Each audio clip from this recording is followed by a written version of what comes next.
मध्य प्रदेश के रीवा जिले के रहने वाले आरपीएफ के हेड कांस्टेबल की छत्तीसगढ़ में गोली मारकर हत्या कर दी गई है। छत्तीसगढ़ के रायगढ़ जिले में रेलवे सुरक्षा बल के भीतर मंगलवार तड़के एक चौंकाने वाली और दर्दनाक घटना सामने आई है।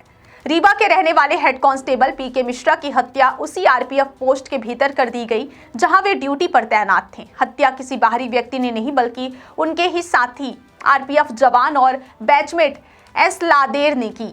बताया जाता है कि दोनों के बीच किसी बात को लेकर विवाद हुआ और आरोपी ने सरकारी हथियार से अपने ही वरिष्ठ पर 4 गोलियां दाग दी। मिश्रा की मौके पर ही मौत हो गई। जानकारी के अनुसार घटना करीब सुबह 4 बजे की है। रायगढ़ आरपीएफ पोस्ट में हेड कांस्टेबल पीके मिश्रा रात में अपनी ड्यूटी पूरी करके लौटे थे। वे किरोड़ीमल तक की ओएचई पेट्रोलिंग ड्यूटी पर थे और पेट्रोलिंग समाप्त कर पोस्ट में रिपोर्टिंग के लिए पहुंचे थे। उधर आरोपी एस लादेर रात की टेलीफोन अटेंड ड्यूटी पर तैनात था। इसी दौरान किसी बात को लेकर दोनों के बीच तीखी बहस हुई। मामला इतना बढ़ गया कि एस लादेर ने थाने के कोने में रखी पिस्टल उठाई और बिना किसी चेतावनी के सीधे मिश्रा के सिर पर 4 राउंड फायर कर दिया। फायर इतनी करीब से किए गए कि पीके मिश्रा को बचाने का कोई मौका नहीं मिला और उनकी वहीं पर मौत हो गई। इस घटना ने आरपीएफ विभाग और स्थानीय प्रशासन को हैरान कर दिया, क्योंकि दोनों जवान एक ही बैच 2001 बैच के थे। प्रारंभिक जानकारी के अनुसार दोनों के बीच पहले से कोई बड़ी दुश्मनी नहीं थी और वर्षों से एक दूसरे को जानते थे। कई अफसरों ने बताया कि दोनों के संबंध सामान्य थे और वे कभी कभार साथ में ही ड्यूटी भी करते थे। 42 वर्षीय हेड कांस्टेबल पीके मिश्रा रीवा जिले के निवासी थे। करीब 3.5 साल पहले उनका अनूपपुर से रायगढ़ स्थानांतरण हुआ था। वे अपनी पत्नी और बेटी के साथ रायगढ़ के एक सरकारी आवास में रहते थे, जबकि उनका बेटा हैदराबाद में पढ़ाई कर रहा है। मिश्रा अपने विभाग में शांत, अनुशासित और सतर्क अधिकारी के रूप में जाने जाते थे। उनकी अचानक हुई मृत्यु ने उनके परिवार और विभाग में गहरा सदमा पहुंचा दिया है। गिरफ्तार आरोपी एस लादेर छत्तीसगढ़ के जांजगीर चांपा जिले के भाटापारा का रहने वाला है। वह अपनी पत्नी और एक बेटे के साथ रायगढ़ में रहता था, जबकि उसके 2 बच्चे भाटापारा में रहते हैं। विभागीय सूत्रों के अनुसार वह अपने व्यवहार में कभी कभी चिड़चिड़ा हो जाता था, लेकिन इस तरह की हिंसक प्रतिक्रिया की किसी ने कल्पना नहीं की थी। जैसे ही गोली चलने की आवाज सुनाई दी, आरपीएफ पोस्ट में अफरा तफरी मच गई।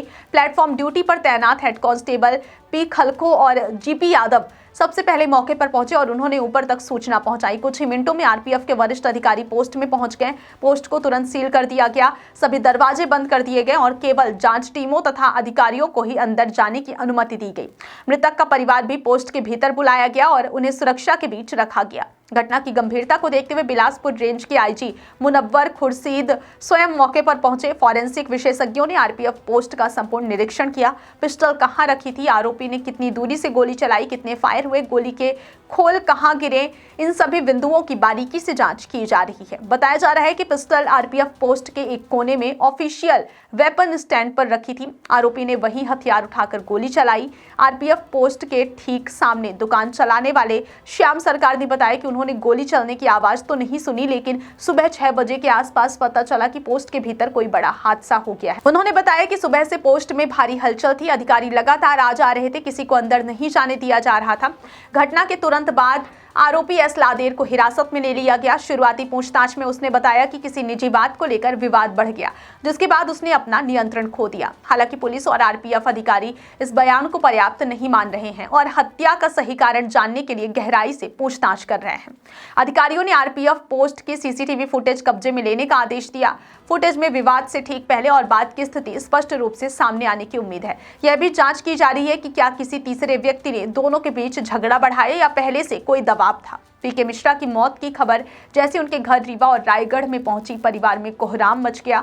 पत्नी और बेटी का रो रो कर बुरा हाल है। विभाग के कई अधिकारी और जवान उन्हें श्रद्धांजलि देने पहुंचे। आरपीएफ में इस घटना ने गंभीर सवाल खड़े किए हैं। पोस्ट के भीतर हथियार सुरक्षित क्यों नहीं थे? ड्यूटी के दौरान अनुशासन में ऐसी चूक कैसे हुई? और सबसे महत्वपूर्ण, क्या विभाग के भीतर कोई तनाव पहले से था? इन सभी पहलुओं की जांच की जा रही है।